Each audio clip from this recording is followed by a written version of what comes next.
Hi everyone, Sandra here from the Creative Wandering Duo. Just figured I better check in with you. We've had a couple of busy weeks. It's that time of year. Spring is happening and we just want to get outside. We want to go camping and but yeah, it's a little too early yet. Although we are getting the camper ready to go on a trip. Our The quilting group I belong to is having a retreat, and I'm going to take the camper, and a couple other of my rowdy friends will be staying in the camper with me, and we'll be down at the retreat having lots of fun. I can hardly wait. It's going to be just so looking forward to it. I first retreat I've gone to, and I used to put retreats on for everybody, so this one will be just so different for me, and I am so looking forward to it. Anyway, we're doing well, as well as we can do at our age anyway. And I just had a birthday, so yeah, this is my birthday month, and it was nice. Dave cooked up ribs on the smoker, and they were so tasty. I made up an angel food cake, which is one of my favorite cakes, and it was a lovely day. No, we didn't have a bunch of friends or family in. It was just a really good day. Although I did hear from my brothers and one sister. They phoned or texted, which was nice, and heard from my daughter and also our son. They texted, and well, actually our son was phoned and said happy birthday, so that was nice. It was nice. He was talking to his dad, and yeah, so it was nice. But anyway, just an update. I can't remember if I showed you this before or not, but I'm going to show you again. This was that slow stitch project I was working on. I made a little bag out of it, and it will eventually become my slow stitching bag. There you can see more detail. Trying to keep it out of the shadow. My lighting in here isn't all the best, so. But I just had fun with it, and slow stitching is a lot of handwork. And then I put the zipper in the front up top by machine, and then I put another little pocket on the inside with a zipper, which is nice to put scissors or whatever in. And eventually, that's what's going to be in there. It'll be my quick grab bag, so that I have something to work on while sitting in waiting rooms all over the place. So anyway, I'm using it as a purse right now. I just love it. It was a lot of fun to do. And today I am working on a client's quilt, and I've had requests that how do you load your quilt? How do you do the stabilizing stitching? So I'm going to show you that today. Some of you probably know it's old hat for you, but for others that are just starting out, I guess that's a step that they have a hard time finding any information on. So I will show you that, and I hope you enjoy.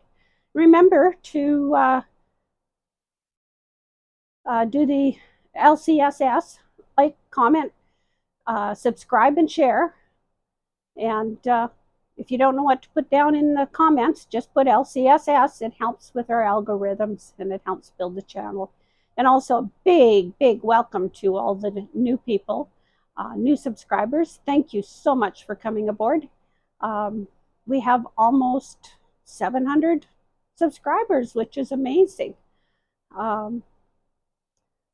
Big welcome to you and a big thank you. Okay, on my machine, I can change my stitch length right here by touching that little screen, and I can set it to whatever. Usually I'm at 10 inches or 10 stitches per inch, but when I'm basting, I go to 4 stitches per inch. And I'm on regulated mode. And this is the lightning stitch by Anova. So the machine you're working on may not have this, but all you want to do is make sure that your stitches are fairly long so that they're easy to take out. Now, I'm just going to move that out of the way. And sorry, didn't mean to shake it up there. Right here, you can tell that I have long stitches in there. You can see I can hook my finger underneath. And that's what you want. But I wanted a straight line across my batting and my backing, because that's what's on here, is my batting and my backing. My backing is pinned, and my leaders are fairly straight, but they may not be 100% straight. So I still want to do a channel lock and make a straight horizontal line. Okay. Now the next thing I'm going to do,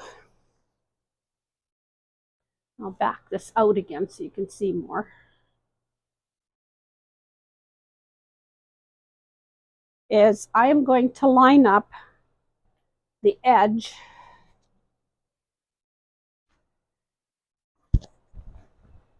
of my quilt top.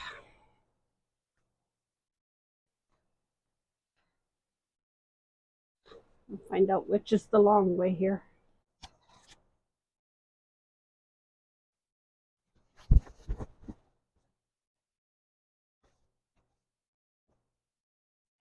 That's the right way.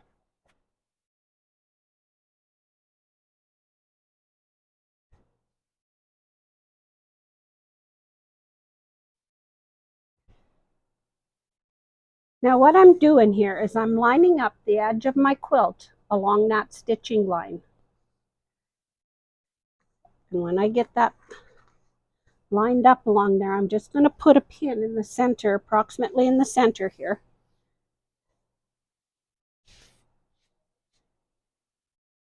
And I start in the center.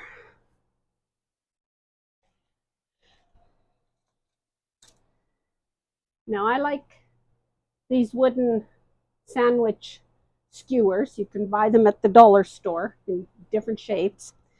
But when the needle hits this, it doesn't break, which is what I like. And I use it to help me keep that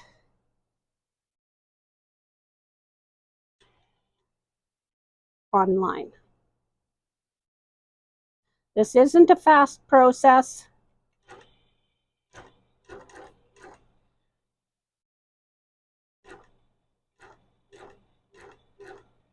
And you want to stay within that 1/4 inch.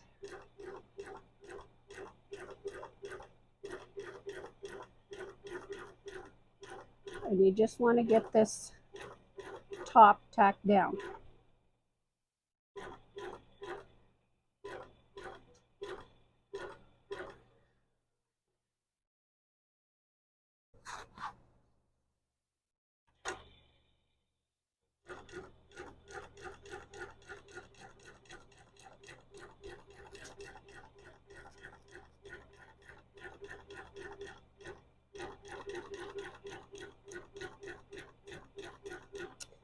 This wooden skewer also keeps your hands out of the way of that needle.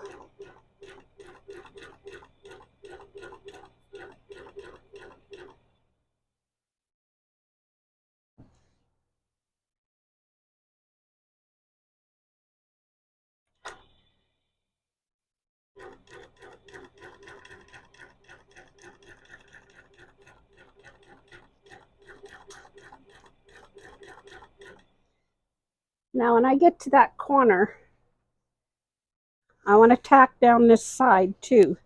So all I do is a bit of a back stitch, and then I just come straight down.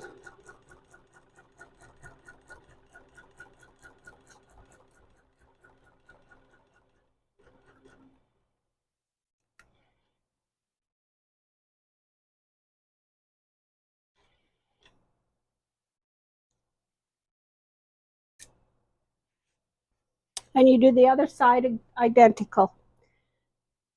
And as you're rolling it forward, you just keep doing that.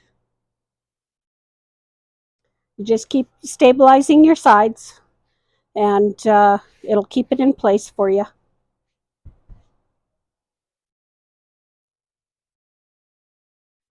Okay, I've stitched part of it. Now I'm going to baste this side again. So first thing I have to do, and I'm not sure if you can see my machine here, is I've got to change that back to 4 stitches per inch. And I've got that set now.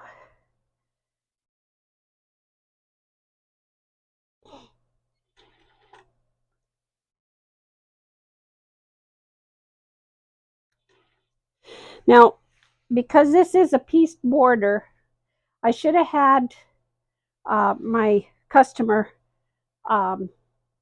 stay stitch this about 1/8 of an inch along the edge. So I'm being very, very careful not to pull those seams open right there. And now I'm going to just baste this along the edge here.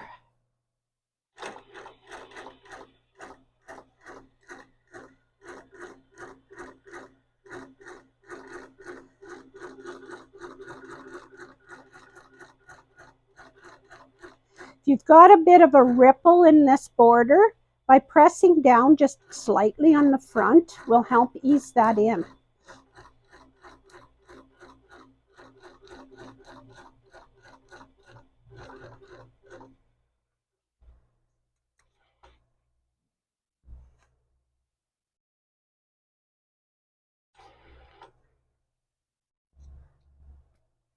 Even when you're quilting your quilt, move that away. If you have extra in here, body, if you kind of manipulate on either side of that machine like this while you're stitching, it'll help to bring that in and take up the excess. Now, if it ends up being a lot of extra, like you've got a real wave going, you pretty well have to take it apart and redo that. You can't suck that in without putting pleats and such.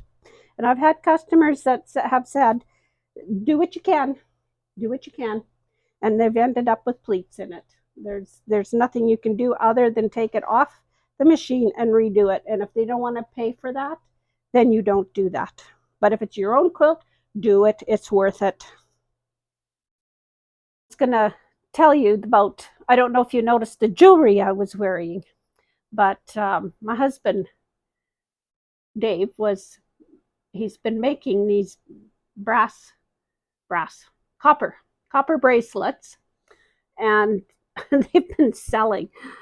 We had a lady here in town ask if he knew of anybody that made copper jewelry, and he said no, but maybe I can try it. So he came home and he made a feather bracelet for me, and I don't know if I was wearing that in another video or not, but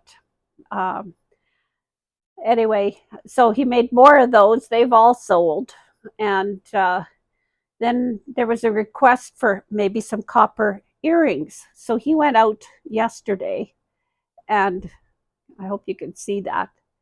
That's what he came back in with, and he laid them on the table, and I picked them up, and I thought, man, they felt kind of heavy, but I put them on, and he come back last night from doing what he had to do, and he says, I guess I lost those earrings. They're not going to be for sale. I said, no. So yeah, I got his first pair of earrings and his first bracelet. So I've been enjoying it's kind of nice to have a jewelry maker in the family because I love my earrings. So anyway, I hope you enjoyed the show, and if you did, leave a comment. If you're not sure what to put, just put LCSS, which stands for like, comment, subscribe, and share. And don't forget to subscribe. And thank you to everybody that's commented, and all the newbies, all the new people that have subscribed. appreciate each and every one of you very much. So remember, stay real. Bye for now.